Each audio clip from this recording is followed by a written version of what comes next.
Chapter 10. The Truth Campaign. It is not enough to write in Yiddish. One must have something to say. Y.L. Peretz. Nicholas Nabokov's massive Festival of the Arts of 1952 had provided an opportunity to test the range of America's covert propaganda capability. But in an era which had yet to discover Marshall McLuhan's maxim that the medium is the message, government strategists now wondered exactly what the message was. Or, as Walt Rostow, former OSSer and special advisor to Eisenhower, would later put it, the problem with dirty tricks was that we did not know what to say. One who better than an advertising executive to define the message. In the early 1950s, one man alone did more than any other to set the agenda for American cultural warfare. As president of the National Committee for a Free Europe, and later special advisor to Eisenhower on psychological warfare, C.D. Jackson was one of the most influential covert strategists in America. Born in New York in 1902, his father was a wealthy industrialist importing marble and stone from Europe. Graduating from Princeton in 1924, C.D. joined the family firm and traveled extensively in Europe, cultivating contacts which would provide a valuable resource during later years. In 1931, he joined Henry Luce's Time Life Empire as an advertising executive. During the war, he was one of America's leading psychological warfare specialists, serving as deputy chief for the Office of War Information Overseas, North Africa and Middle East, and then deputy chief of the Psychological Warfare Division, PWD, of SHEF, Supreme Headquarters Allied Expeditionary Force, which was under Eisenhower's command. After the war, C.D. returned to Time Life Inc., where he became vice president of Time. He was an early activist in Allen Dulles' New York crowd, one of the Park Avenue Cowboys. Then, in 1951, he was invited to take part in a CIA-sponsored study recommending the reorganization of the American intelligence services.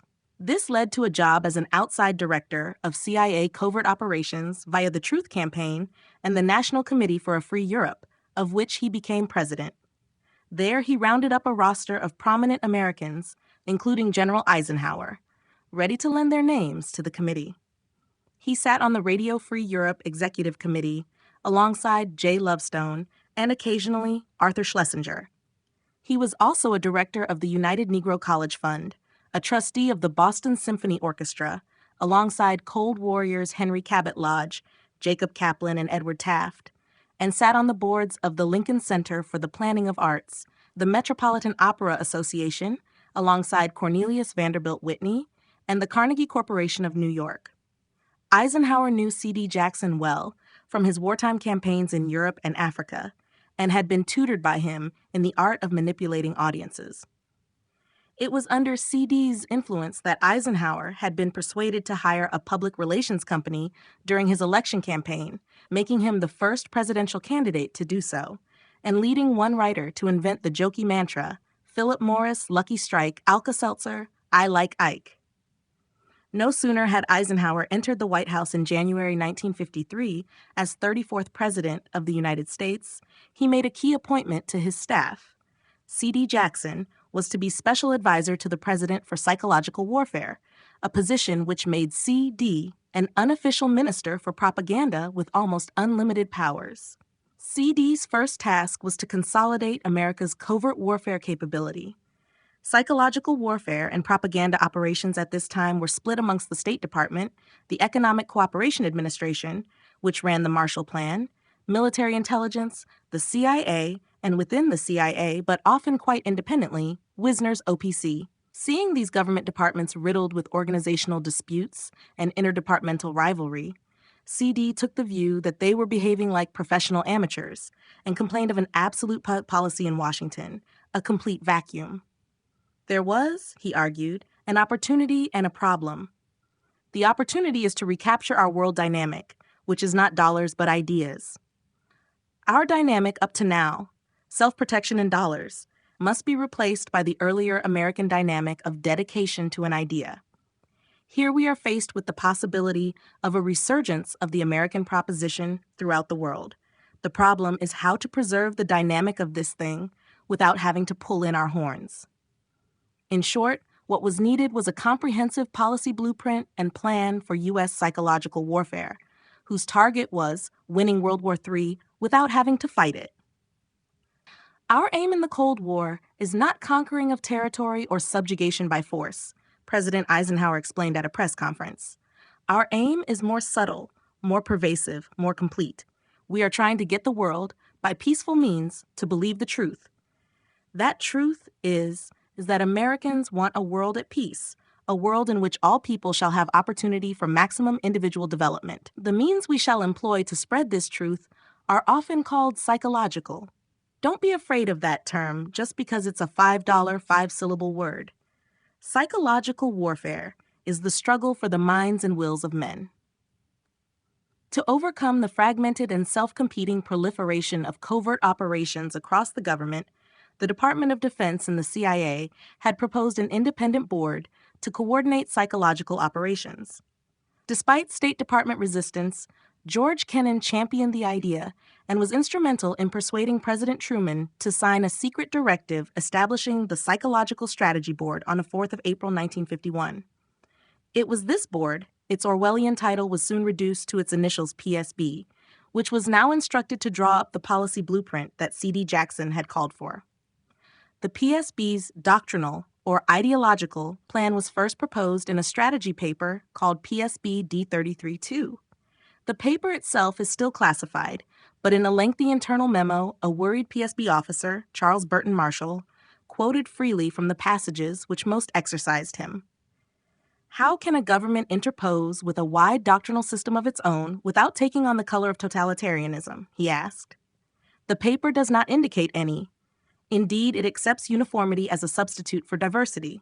It postulates a system justifying a particular type of social belief and structure, providing a body of principles for human aspirations, and embracing all fields of human thought, all fields of intellectual interests, from anthropology and artistic creations to sociology and scientific methodology. Marshall, who was to become a staunch opponent of the PSB, went on to criticize the paper's call for a machinery to produce ideas portraying the American way of life on a systematic and scientific basis. It anticipates doctrinal production under a coordination mechanism, Marshall observed. It asserts a premium on swift and positive action to galvanize the creation and distribution of ideas. It foretells a long-term intellectual movement, as growing out of this effort and having the aim not only to counter communism, but indeed to break down worldwide doctrinaire thought patterns, providing an intellectual base for doctrines hostile to American objectives. His conclusion was adamant. That is just about as totalitarian as one can get. Marshall also took issue with the PSB's reliance on non-rational social theories, which emphasized the role of an elite in a manner reminiscent of Pareto, Sorel, Mussolini, and so on. Weren't these the models used by James Burnham in his book The Machiavellians? Perhaps there was a copy usefully to hand when PSB D32 was being drafted. More likely, James Burnham himself was usefully to hand.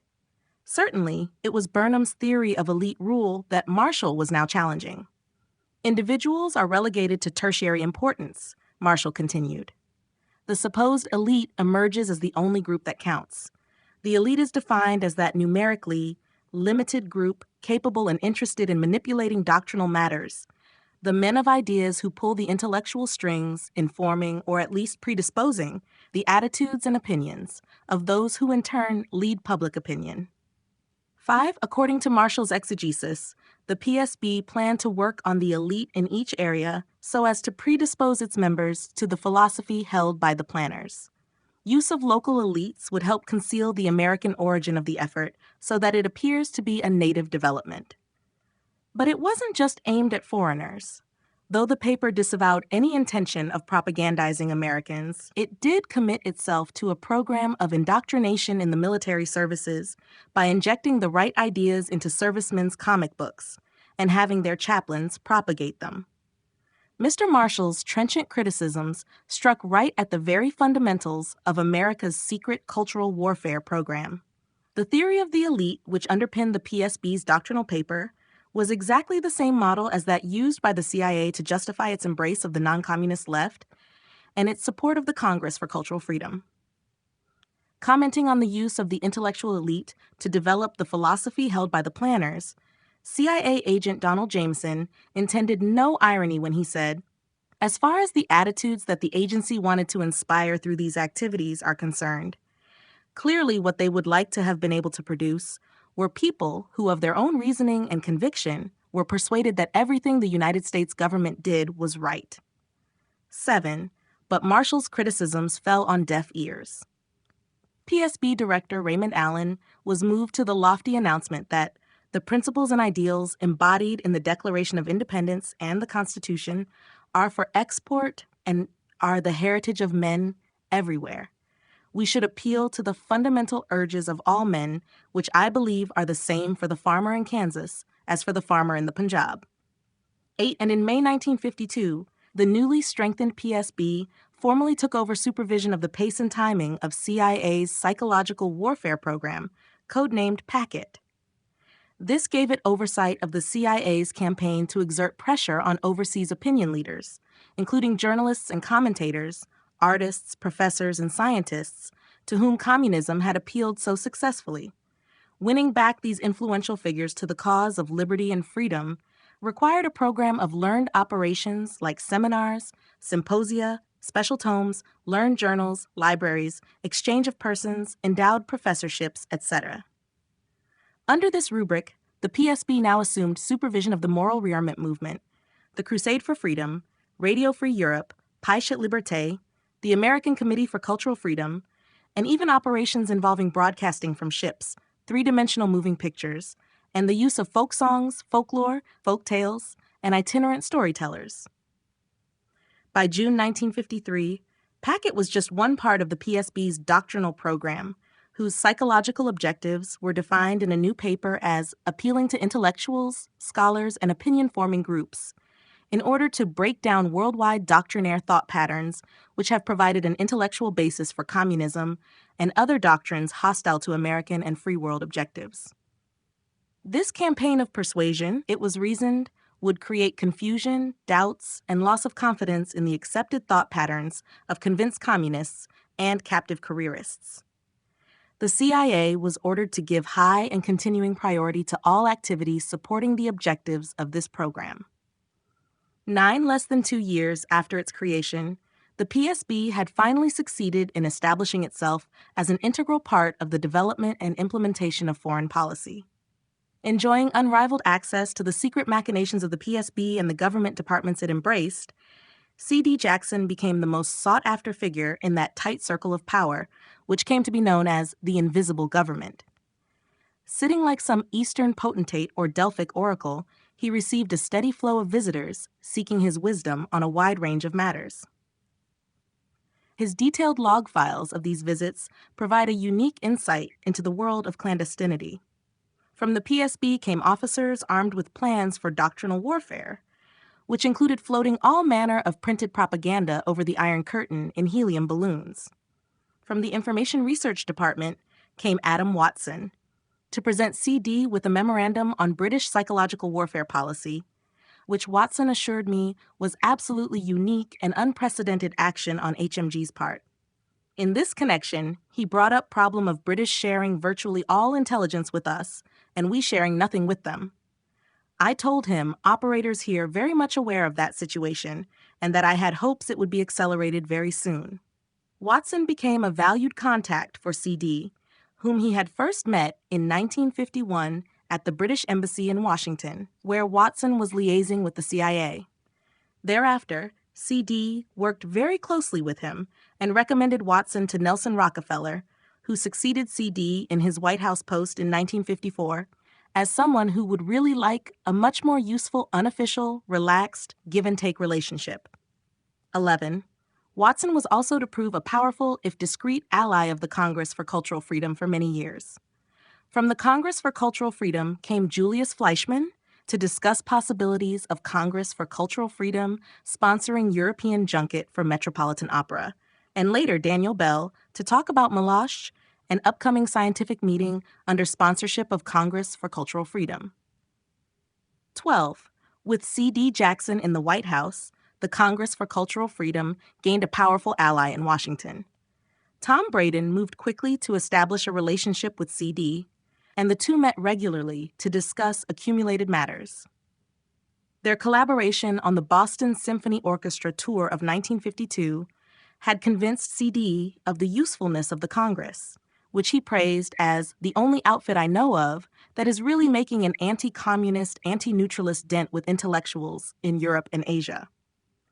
13, and he held many of its activists in high regard, recommending several of them as candidates for government work, including Sidney Hook, James Burnham, a very articulate expounder of the dirty tricks department. New leader editor Saul Levitas, definitely on the side of the angels, and Daniel Bell, who had worked for the loose-owned Fortune and was, said CD, thoroughly knowledgeable on communist Cold War techniques. 14, he was also a longtime admirer of Nicholas Nabokov. It was CD who had recommended Nabokov in the list of psychological warfare personnel suitable for employment in sensitive posts, which was submitted to the office of the Secretary of the Army in 1950. CD's alliance with the Congress extended over many years. In 1954, he became a board member of the American Committee and brought it numerous benefits, besides the prestige of his discreet support. If the Congress needed coverage in Luce's magazines, CD was there to secure it. If it sought convergence with the Free Europe Committee and Radio Free Europe, CD would act as liaison. If it needed private donations, CD could call upon his vast range of business contacts to provide the necessary cover. But most important was the political cachet CD brought to an organization which had surprisingly few defenders in the Capitol. Nobody had a reputation in Washington for supporting it, and nobody was sure they wanted a reputation for supporting it. Lawrence de Neufville said, "Most people were mystified by it. We created it, but we didn't have any real machinery for it in Washington." 15, that the Congress for Cultural Freedom survived, and even thrived, in the context of such skepticism, must be credited to the heroic efforts of Michael Josselson. After the hectic workload of the past few years, Michael Josselson took a short break from the struggle for the minds and wills of men. On the 14th of February 1953, he married Diana Dodge in a civil ceremony with Lawrence de Neufville as witness. Both had been married before. Josselson had married Colette Joubert in Havana in 1940, but they had divorced and were estranged. Always fiercely private, he never spoke of her to anyone. But he did preserve a faded clipping from a New York newspaper of February 1963 reporting Colette's gruesome murder. She was found bound and choked to death with a gag after being sexually assaulted in her Upper East Side apartment. Michael and Diana honeymooned in Majorca. Shortly after their return to Paris, Michael came clean, telling his new wife he was employed by the CIA and that the Congress for Cultural Freedom was an agency proprietary. Diana, who had already observed from Michael's involvement with the Congress that there was more to him than his import-export business card announced, had once entertained the idea he might be working for the Russians. To her relief, she now discovered he was on the right side. Diana was assigned a code name, Jean Ensinger, and from then on, they formed a kind of partnership. Diana Josselson was well suited to the task. A former Fulbrighter, she had an intricate knowledge of labor affairs, first from working as an editor of a digest of the U.S. labor press, then from her work in the labor division of the Marshall Plan, which operated under the influence of J. Lovestone and Irving Brown. "I was young and fresh-faced, and a great success with all the labor leaders," Diana recalled brightly. Her job in the labor division entailed writing reports on communist trade unions in Europe, for which she had access to top-secret intercepts. This sensitive work required clearance from the CIA. Diana later learned that counterpart funds at the disposal of the CIA were being used to cover her salary. Together, Jean Ensinger and Jonathan F. Saba would write cables and memos encoded for dispatch to Washington. These would be handed over to a CIA case officer over martinis in the Josselson apartment. All case officers had the same attaché case with a false bottom, and they put the cables in there. It really was very funny because you could recognize them a mile away. They all had the same standard model case. It was a riot. We'd read the incoming cables, then I'd flush them down the toilet, 16 Diana remembered. She was well cut out for the job and knew how to keep a secret, even from her own mother. Once, case officer Lee Williams went out to buy jars of baby food for Jennifer, the Jocelsons' first and only child. When he returned, Diana was obliged to introduce him to her mother, who had come over from the States to help with the baby. Noticing a copy of Jane Eyre lying on the table, Diana stammered, "This is, Mr. Rochester. How strange. Mr. Rochester." "Just like in Jane Eyre," exclaimed her unsuspecting mother. That Diana didn't simply use Lee Williams' real name, which of itself would have revealed nothing, indicates how intricately her imagination was caught up in the great game. When Diana's mother was eventually told the truth, she too was very excited by the whole thing. Now, completely off fate with Michael's job, Diana was daily more admiring of his extraordinary expertise. His ability to coordinate the exigencies of Washington and the often volatile temperaments of the Congress intellectuals left her amazed. "There's no way the Congress could have happened without him," she later said. The atmosphere of the Congress in its heyday was as I imagine the first 100 days of the Kennedy administration were. It was electric. You felt you were in touch with everything going on everywhere. Things were blossoming. It was vital. Michael would know everything. It was dazzling how in the morning he could be talking about playwrights in Bolivia, and then about writers in Asia in the afternoon, and then he and Nicholas would be on the phone in the evening, talking in 4 different languages. I remember sitting with Stravinsky at a cafe in Paris, and his wife telling me how to make blinis. It was an extraordinary time for us. The Cold War, the Congress for Cultural Freedom, it was like the French Revolution or the Oxford Movement. That's what it felt like. The Jocelsons met often with Tom Braden, who regularly toured his operations in Europe.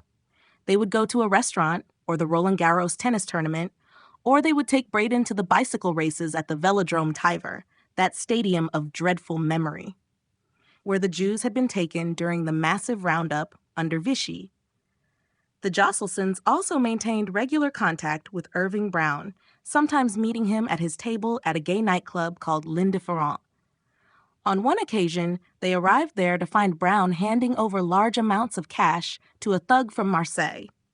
Brown at this time was building up the Mediterranean Committee, a group of vigilantes paid to stand guard at French ports while dockworkers unloaded Marshall Plan supplies and U.S. arms for NATO. On Brown's ability to syncopate these activities, Braden commented wryly that it was unusual for somebody who was taking a highly visible part in beating up commie goons in the docks of Marseille to also be interested in the Congress for Cultural Freedom. The American Federation of Labor had real experience of communism, and that was the obvious place to stage the fight from, Diana Jochelson explained. Brown loved all the strong-arm business, strike-breaking in Marseille, and so forth. Michael and I were amused by the whole thing of going to a nightclub and meeting a union tough whom Irving would be giving money to, and I'm sure Irving was equally amused by the intellectuals. I suppose the attraction of the Congress crowd for Irving, who didn't know his Picassos or his Baudelaires, was that it was glamorous and the contacts were good. At weekends, Michael and Diana relaxed by trawling the antique shops and galleries of the left bank. They lunched on open sandwiches and aquavit, followed by tea at the Café de Flore, Sartre's favorite, or the Deux Magots. On Sundays, they would picnic at Fontainebleau or take a boat out on the Seine. Sometimes they would meet up with de Neufville, forming a congenial trio bound both by genuine friendship and by the secret they shared. De Neufville returned from one shopping excursion with Jochelson, the proud owner of 2 paintings by Braque. Years later, when Jochelson's daughter Jennifer had become an expert in modern art, she reluctantly declared them to be fakes. With Jochelson's imprimatur stamped on the Paris office, the Congress was acquiring a reputation as a well-organized center of intellectual resistance to communism. Through preuves, it projected a sophisticated political voice, which also spoke to the major artistic and cultural issues of the period. Although the German affiliate of the Congress wobbled from one crisis to the next, Jochelson could rely on Melvin Lasky, and soon Der Monat, which the Congress took over from the Ford Foundation in 1954, to carry the Congress's interests there. Affiliates in other countries experienced a variety of teething problems, all of which testified to the near impossibility of getting intellectuals to work together without falling prey to faction fights and wounded sensibilities. But their problems seemed like so many storms in a teapot compared to the hurricanes which raged in the American Committee.